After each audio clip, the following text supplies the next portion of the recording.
So good day everyone, and this is the step-by-step tutorial on how to download or install a Python in Windows. So first nato na buhaton is i-open nato ang Google Chrome. Pagka man nato open sa Google Chrome, i-visit nato ang python.org. And then nanata dire, madto ka siya sa downloads, and then dire sa ubos adto ka sa window.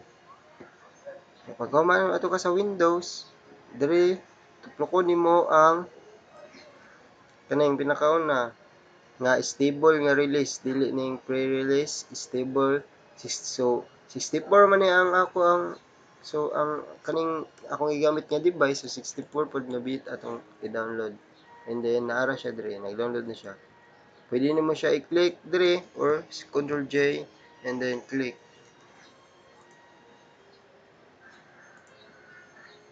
Yes, run.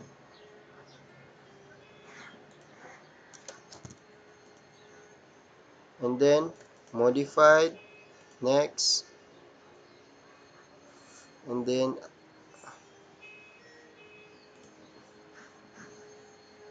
thank you. And then i-search na siya Python IDL. So nara IDL.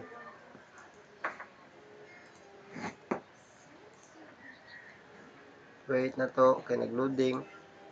Kung feel nimo wala ni ran imong or wala nimo na open, tanawon nimo sa task manager. So nara na open na.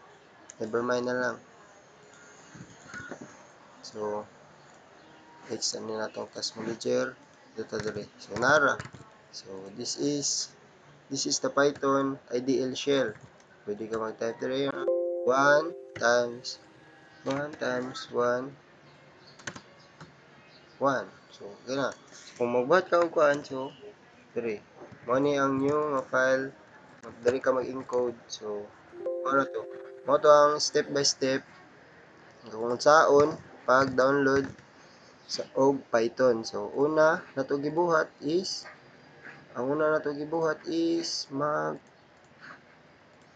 mag-open og Chrome.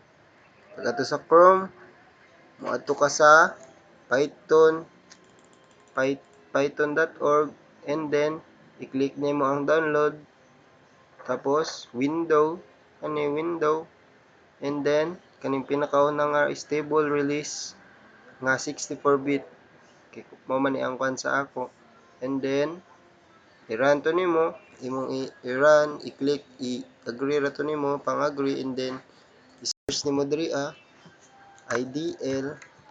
Dili tong mao ditong Python, dili na siya mao. IDL iya. So mao na IDL. And pag open nimo, so nara. Mao ni siya.